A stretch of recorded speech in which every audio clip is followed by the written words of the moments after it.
புரட்சி தலைவர் இதயம் எம்ஜிஆர் அவர்கள் இயக்கத்தை துவங்கிய நாளிலிருந்து இன்று வரை இந்த இயக்கத்திற்காக அருமாறப்பட்டுக் கொண்டிருக்கிறார்.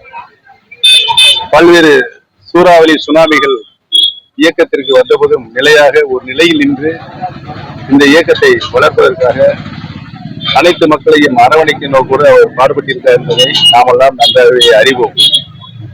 அவர் எந்த நடவடிக்கை எடுத்தாலும் கழகம் ஒருங்கிணைக்க வேண்டும். ஒருங்கிணைத்தால்தான் மீண்டும் அம்மாறு ஆட்சி தமிழகத்தில் நிறுவ முடியும் என்பதைத்தான் தனது மனதின் குரலாக அவர் ஒலித்துக் கொண்டிருக்கிறார்.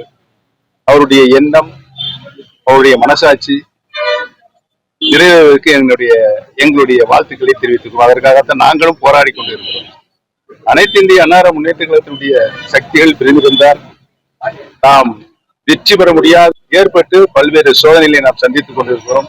கழகம் பிரிந்த நாளிலிருந்து எந்த தேர்தலிலும் வெற்றி பெற முடியாத ஒரு சூழல் கடந்த 4-5 ஆண்டுகளாக நடைபெற்றுக் கொண்டிருக்கிறோம். அந்த நிலையை மாற வேண்டும் என்றால் கழகம் இணைய வேண்டும் என்பதுதான் எங்களுடைய போராட்டத்தினுடைய குழு வடிவம் என்பதை தெரிவிக்கிறது.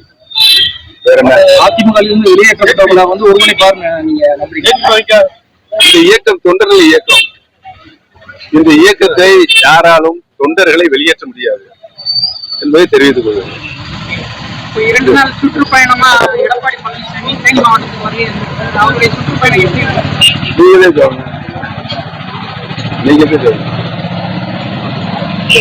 அவருடைய சுற்றுப்பயணத்துடைய நோக்கம் என்ன சொல்றீங்களா? நீங்க சொல்றீங்களா? இப்ப தமிழக அரசியல் களத்துல முக்கியமா பார்க்கப்படுறது செங்கோட்டையன் அவர்களுடைய செய்தியாளர் சந்திப்பு.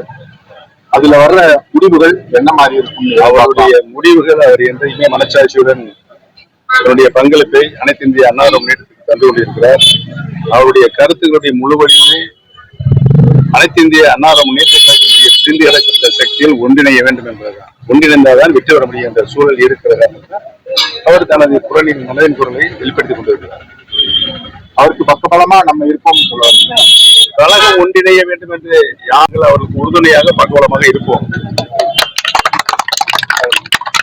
நன்றி, வணக்கம்.